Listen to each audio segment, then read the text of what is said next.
안녕하세요. 이대충TV 이경란입니다. 자, 실손의료비가 개정된 지 좀 됐는데 4세대 실비가 제 개인적으로는 문제가 좀 있다고 생각을 하기 때문에 유병자 실손의료비하고 약관을 좀 비교해 봤어요. 그랬을 때 어쩌면 유병자 실비를 하는 게 더 좋을 수도 있다고 생각을 해서 영상을 준비하게 됐습니다. 설명을 들으시고 각자 알아서 판단하시면 되겠습니다. 자, 우선은 유병자라는 거는 기본적으로 약을 드시는 분들이 정상적인 실비가 가입 안 될 때 가입을 하는 건데, 이게 아프지 않아도 유병자를 하는 게 좋을 수도 있다고 생각을 해요. 일단은 4세대 실비 같은 경우에 단점이 뭐냐면 비급여 항목 기준으로 자기부담금 한도가 30% 무제한이에요. 그리고 할증이 붙고 청구하는 금액에 따라서. 유병자 실비는 비급여 항목 3가지가 안 됩니다. MRI, 링거, 도수치료. 요게 보장이 안 됩니다. 그래서 이런 단점이 있을 수 있고, 그리고 약값, 처방 조제비가 안 됩니다. 그래서 단점은 이거하고 이게 존재를 하는데, 어떤 게 더 문제가 되느냐? 자, 4세대 실비의 가장 문제점, 자기 부담금 30% 무제한입니다. 여기 약관을 보시면 급여 의료비 중에 연간 200만 원을 초과하는 거는 보상한다. 근데 4세대 이전 실비는 급여 비급여 모두 다 해서 연간 200만 원을 초과하는 금액은 보상이 됩니다. 그래서 실비가 있으신 분들은 이번 기준으로 한도가 5천만 원 설정이 돼 있으면 5천만 원 안에서 연간 200만 원만 내면 추가적으로 자기 부담금을 납부하는 게 없어요. 근데 4세대 실비는 급여 부분을 제외하고 비급여 기준으로 30% 무제한 자기 부담금을 내야 됩니다. 1,000만 원 나오면 300만 원 내고 1,000만 원 나오면 300만 원 내고, 이게 부담이 굉장히 클 수 있습니다. 큰 질병에 걸렸을 때 계속 병원을 가게 된다면 실비가 있음에도 불구하고 병원비에 문제가 생길 수 있습니다. 유병자 실비 같은 경우에는 보시면 비급여도 포함해서 연간 200만 원을 초과하면 자기 부담금이 없어집니다. 그래서 예를 들어서 자기 부담금이 30%니까 병원비가 1,000만 원이 나왔어요. 그러면 원래 30% 300만 원을 내야 되는데 그게 아니라 200만 원만 냅니다.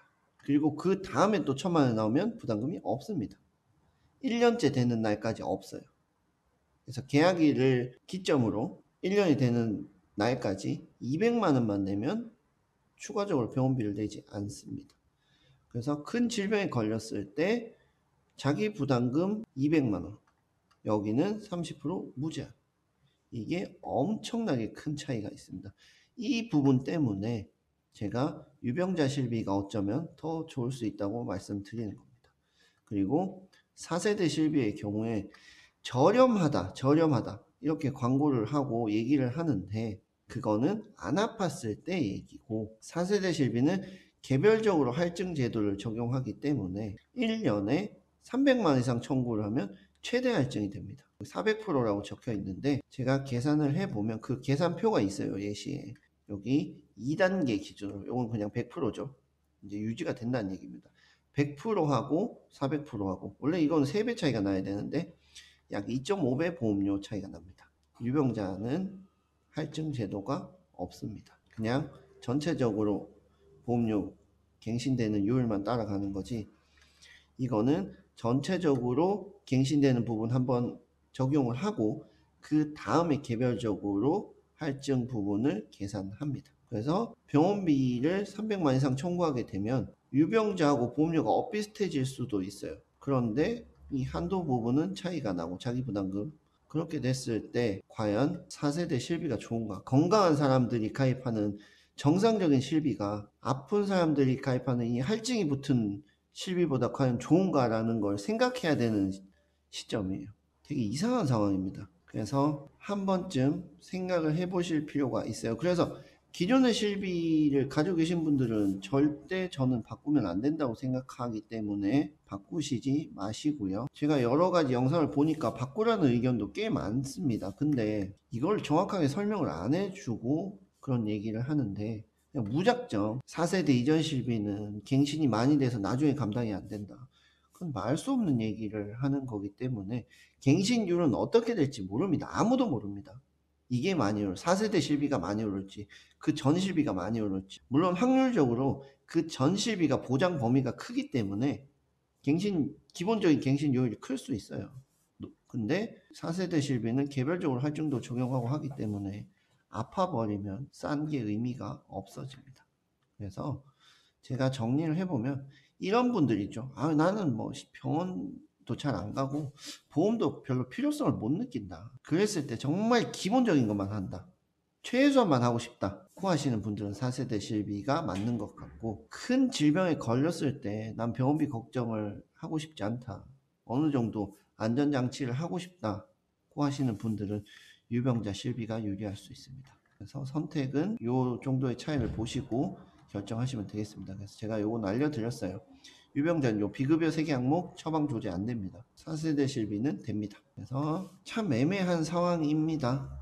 건강한 사람들이 가입하는 보험, 병력이 있는 사람들이 가입하는 보험 두 개 중에 건강한 사람도 병력이 있는 사람들이 가입하는 보험을 가입하는 게 더 좋을 수도 있다라는 상황 자체가 참 웃긴 상황인데 잘 판단하셔서 준비를 하시면 되겠습니다.